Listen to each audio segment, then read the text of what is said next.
नमस्कार, मैं राहुल। आपका UPSC@NCERT चैनल पर स्वागत है। जैसा कि टेस्ट 2 विज़न का जो है उसमें मैंने 50 क्वेश्चन को डिस्कस कर दिया था।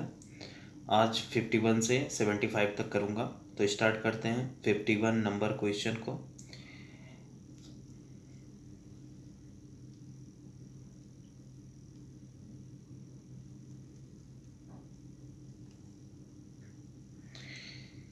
If the president wants to seek legal opinion on a matter of public importance from the Supreme Court, then इसमें क्या सही होगा? तो supreme court can assume to itself the power of legislation. नहीं भाई, वो पावर ऑफ लेजिस्लेशन नहीं जाएगा उसके पास। दूसरा है president has to accept the advice given by the courts. हाँ, वो रिजेक्ट भी कर सकता है और एक्सेप्ट भी कर सकता है। तो हैज़ टू एक्सेप्ट नहीं, वो रिजेक्ट भी कर सकता है, बाइंडिंग नहीं है।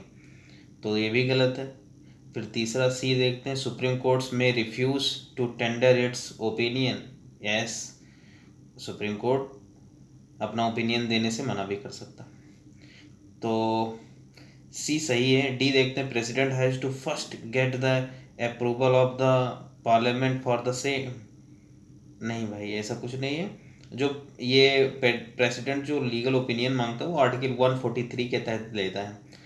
कोई भी पब्लिक इम्पोर्टेंस मैटर के लिए सुप्रीम कोर्ट का ओपिनियन ले सकता है। ठीक है, तो ऑप्शन सी सही होगा इसके लिए। फिर चलते हैं 52 पे।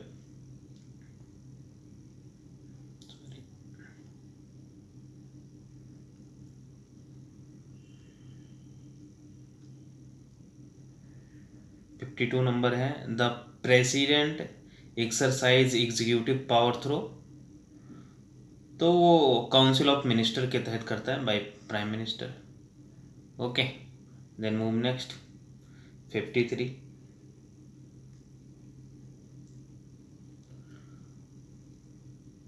देखो, Indian federalism differ from that of the federalism of the United State of America. In this context consider the differences between the federal or the supreme courts of India and the USA। तो पहला है, the original jurisdictions of the American Supreme Courts is wider than that of the Indian Supreme Court। ठीक है, ये सही है, बिल्कुल सही है। ओरिजिनल जुरिडिक्शन ऑफ यूएस का जो है वो वाइडर है। दूसरा देखते हैं, the appellate jurisdiction of the both the courts is confined to constitutional cases only. नहीं, केवल यूएस में कॉन्स्टिट्यूशनल केसेस ओनली देखा जाता है, बट कि इंडिया में जबकि constitutional plus civil plus criminal तीनों देखा जाता है। ठीक है, यूएस में इसलिए क्योंकि वहाँ पे जो हाई कोर्ट है स्टेट लेवल के, वो सिविल एंड क्रिमिनल मैटर्स को देख रहे होते हैं, तो सुप्रीम कोर्ट को कम बर्डन रहता है वहाँ पे, लेकिन इंडिया में ओवरऑल मैटर को देख रहा है। तो थर्ड देखते हैं, the Indian supreme court has advisory jurisdiction whereas the American supreme court has no advisory jurisdiction. बिल्कुल सही, आप सही है। तो इसका बी सही होगा, 1 and 3 ओनली। फिर 54 पे चलते हैं, which of the following statement is are correct regarding to cabinet के बारे में पूछा है। It is a smaller body than the council of minister, बिल्कुल। दूसरा है, its power and the functions are define in the constitution. नहीं भाई, डिफाइन नहीं है, तो ऑप्शन 2 गलत होगा। तीसरा, it is an advisory body to the president and its advice is binding on him. Yes, ये Indira Gandhi government 42 constitution amendment 1976 के तहत ऐड किया गया था। लेकिन इसमें जब जनता पार्टी सरकार बनी 44 कॉन्स्टिट्यूशन अमेंडमेंट 1978 में, तो जो कुछ जैसे कोई एडवाइस दिया उसको सेंड बैक भी करने का पावर दिया गया था। मतलब थोड़ा इसमें पहले कुछ प्रेसिडेंट की पावर नहीं था, लेकिन इसमें थोड़ा बहुत दिया गया, बस ये ऐसा समझ लो। जो कैबिनेट कमेटी होती है उसमें 15 से 20 मेंबर होते हैं और कैबिनेट मिनिस्टर ओनली होते हैं। और कैबिनेट शब्द कॉन्स्टिट्यूशन में आर्टिकल 352 के अंतर्गत जोड़ा गया था, वो भी फोर कॉन्स्टिट्यूशन अमेंडमेंट के तहत 1978 जनता पार्टी के द्वारा। ठीक है, तो इसका बी ऑप्शन सही होगा। फिर नेक्स्ट मूव करते हैं 55।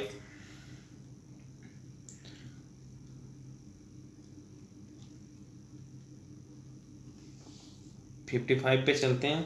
With reference to the office of governor consider the following statement in case of the bicameral legislation governor can issue ordinance only when the both the houses are not in session.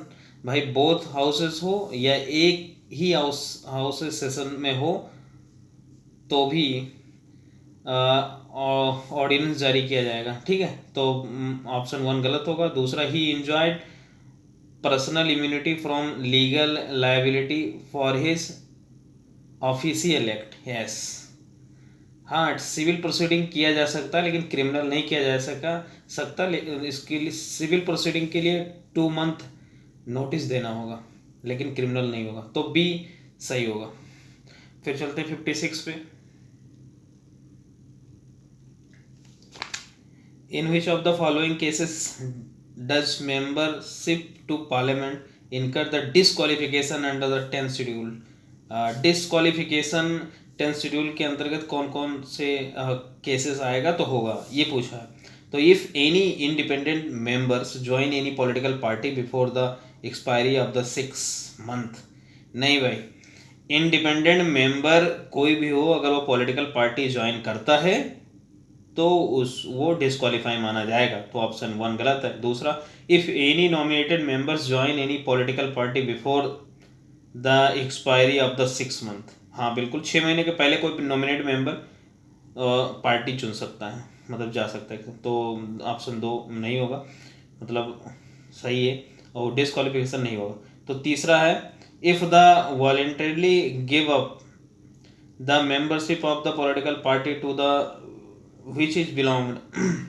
हाँ, कोई भी member है अगर वो किसी party से चुन के आया, अगर उसका मेंबरशिप वो छोड़ेगा तो वो सदस्य नहीं रहेगा, यानी कि अगर वो एमपी है तो वो एमपी नहीं रहेगा, तो ऑप्शन ए सही होगा, 183 ओनली। 57 पे चलते हैं।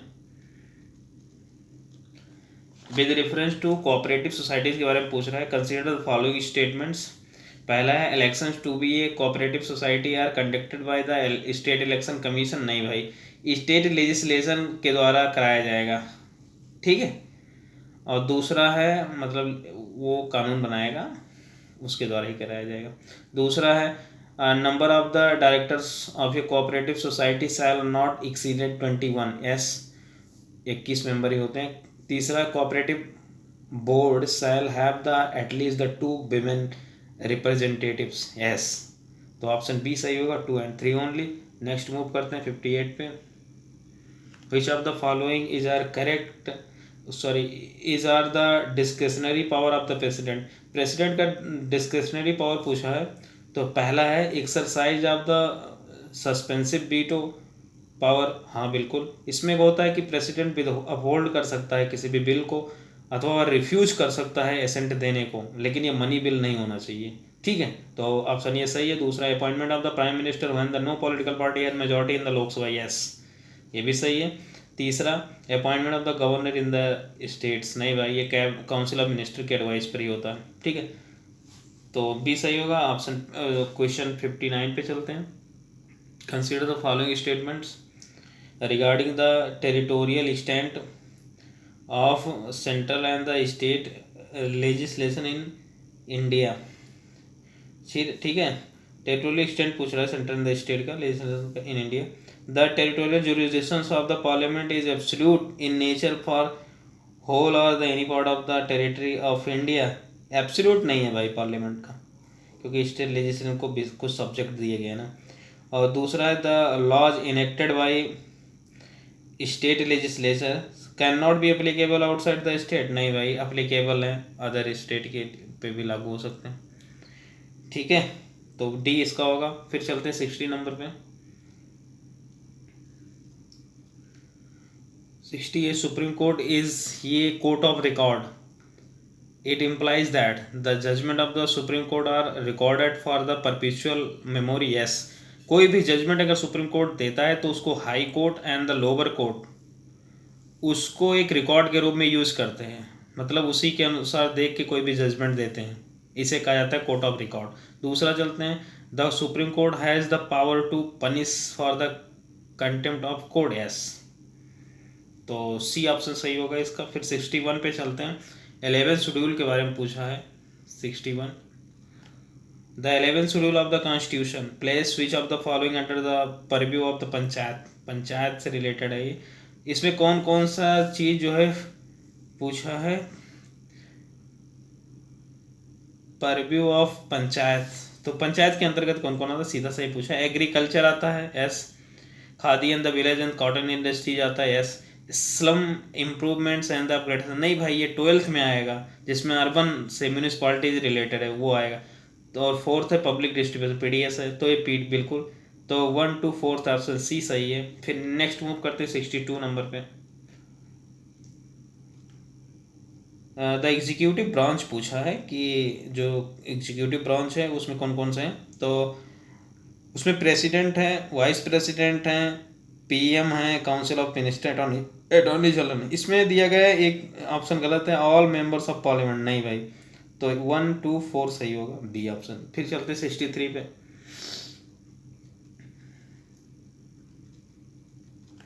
63 which of the following is are correct regarding to department standing committee के बारे में पूछ रहा है।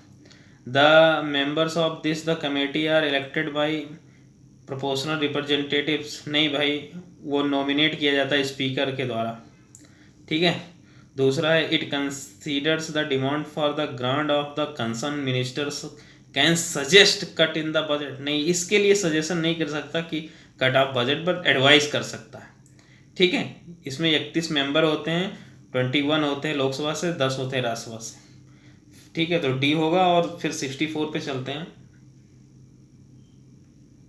64 किसी पर्सनालिटी के बारे में पूछ रहा है। सी हेल्प्ड, एक ऐसी महिलाएं, सुनो उसके बारे में, वेमेन इंडिया एसोसिएशन इस्टेब्लिश की थी 1917 में, and the All India women conference 1927 में। She wrote the Mehr Muneer and the poem the broken wing, which of the which is the she indicated to the Mohammad Ali Jinnah. देखो जिन ये इसमें और कुछ ना जानो, मोहम्मद अली जिन्ना जान लो तो फिर सरोजनी नायडू लगा सकते हो, क्योंकि सरोजनी नायडू जो है उनको बहुत मानती थी, मतलब उनके बारे में लिखती रहती थी, ठीक, तो वो सरोजनी नायडू सही होगा ऑप्शन। तो ये सरोजनी नायडू के बारे में जान लेते हैं। ये 1925 में कानपुर जो सेशन था आईएनएससी का, कांग्रेस का, उसमें प्रेसिडेंट चुनी गई थी। फर्स्ट इंडियन वीमेन थी, बट कोई भी वीमेन पहली बार 1917 में कोलकाता के सेशन में एनी बेसेंट चुनी गई थी, ठीक है, तो बी ऑप्शन सही होगा। फिर चलते हैं 65 पे, consider the following statements regarding to the Sant Gadge Baba, ठीक है, तो इसके बाद इनके बारे में, सिवाय सोशल रिफॉर्म फ्रॉम अवध से नहीं थे, महाराष्ट्र से थे। और दूसरा है, सी followed the traditional Sant Kabir and the Ravidas, yes, option B सही होगा। 66 पे चलते हैं,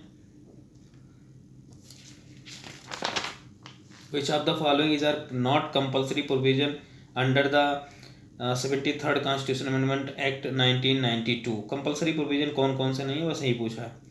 तो organisation of the Gram Sabha in the village और the group of the villagers, ये भाई कंपल्सरी है।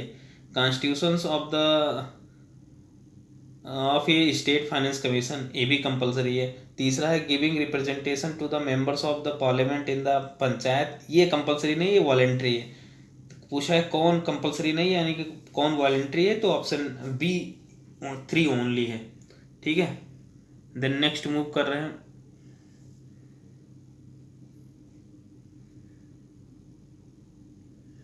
नेक्स्ट मूव कर रहे हैं 67 पे,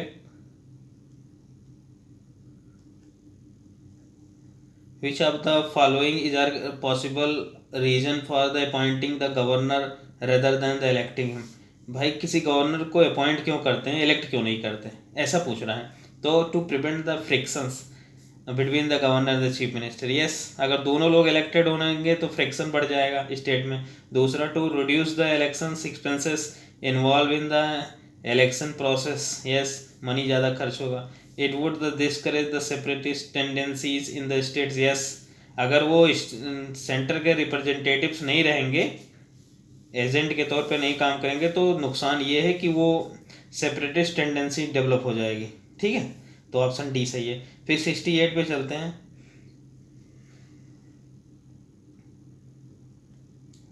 with reference to the president of India which of the following statement is are correct.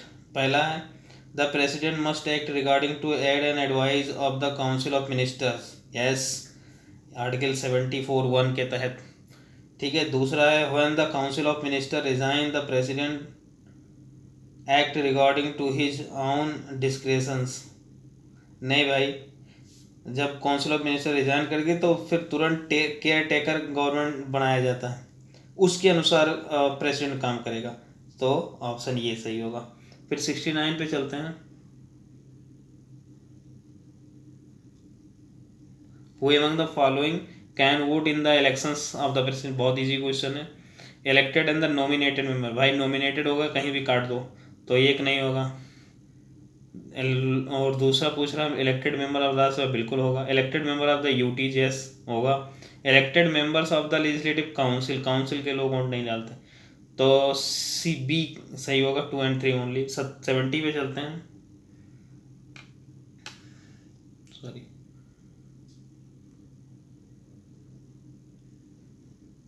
consider the following statement regarding the parliamentary privilege available to the members. They cannot be arrested during the sessions of the parliament for the both civil and the criminal offences. नहीं भाई, वो civil मामलों में नहीं, criminal में arrest किए जाएंगे। ठीक है, पार्लियामेंट्री प्रिविलेज में। और the regarding sorry the presiding officers of the house has the final authority in the deciding matter of the breach of the privilege, yes, speaker chairman he decide करेंगे, तो option B सही है। ठीक है, वो केवल सिविल में बच सकते हैं बस, जो मेंबर होते पार्लियामेंट, तो ऑप्शन बी सही है। फिर चलते हैं 71 पे। 71 है the strength of the high court कौन डिसाइड करेगा, तो वो डिसाइड करेगा president of India, B option. 72 पे चलते हैं। रिसेंटली करंट का न्यूज़ है, करंट का क्वेश्चन है। Recently seen in news eastern bridge 6 is an air force exercise between the India and Oman. मैंने ओमान का मैप भी बना दिया है, ओमान ऊपर है, नीचे यमन है, इंडिया और अफ्रीका है। ठीक है, तो ओमान के साथ था, नाम है eastern bridge 6 air force exercise. 73 पे चलते हैं। Which of the following not correct when the vice president is discharging functions of the president. जब वाइस प्रेसिडेंट प्रेसिडेंट के रूप में काम करता है तो कौन सही नहीं है। He enjoys all immunities which are the available to the president for his the official act, yes. दूसरा, he continues to performs the duties of the chairman of Rajya Sabha, नहीं वो नहीं करेगा। दूसरा, अब कौन नहीं पूछा तो बी नहीं पूछा, बी नहीं सही है। He can pardon the sentence of a court martials, yes। D है he can the promulgate the ordinances on the advice of the council of ministry, yes। तो बी गलत होगा। फिर चलते हैं 74 नंबर पे। Consider the following statement with reference to the provisions of the panchayat extension to the schedule areas act 1996, PESA act के बारे में पूछ रहा है। तो the provision of the act apply to the state of the north east only, नहीं भाई, north east only नहीं है, schedule area and tribal area के बीच होता है। ठीक है, पंचायत आर्टिकल 27 जो 43 है वो एक्सेप्शन प्राप्त है 5th शेड्यूल का। ठीक, दूसरा है ministry of the rural department and the ministry of the panchayat of the north eastern or the nodal ministry for the implementation of this under act, नहीं, ये ministry of the Panchayati Raj के अंतर्गत होता है। ठीक, इसे पेशा को कहते हैं कॉन्स्टिट्यूशन विद इन कॉन्स्टिट्यूशन, तो ऑप्शन डी सही होगा, नाइदर वन नॉट टू। फिर लास्ट क्वेश्चन आज का देखते हैं। 75 consider the following statements with regard to the estimate committee, जिसे परिसीमन कमेटी एस्टीमेट कमेटी कहते हैं। तो इसमें 30 लोकसभा मेंबर होते हैं जो कि proportional representatives and single transferable vote के द्वारा चुने जाते हैं, मतलब इलेक्टेड होते हैं लोग। It is called as the continuous economic committee since it examine all the ministries and the department through the year. नहीं, वो एग्जामिन नहीं करता, ठीक है, एग्जामिन एंड द सजेशन देता है, ठीक है। तो ये केवल एग्जामिन करता है एंड सजेशन देता है, तो ऑप्शन 1 गलत हुआ। कंटिन्यूस इकोनॉमी है बट वो एग्जामिन एंड सजेशन भी देता है, ठीक। तो 1 गलत। It examine the budget estimates only after they have been voted by the parliament. Yes, अब भी सही होगा, यानी कि 17(5) का बी ऑप्शन सही है। तो आज का कंप्लीट होता है, फिर नेक्स्ट मिलते हैं कल। Okay, thank you.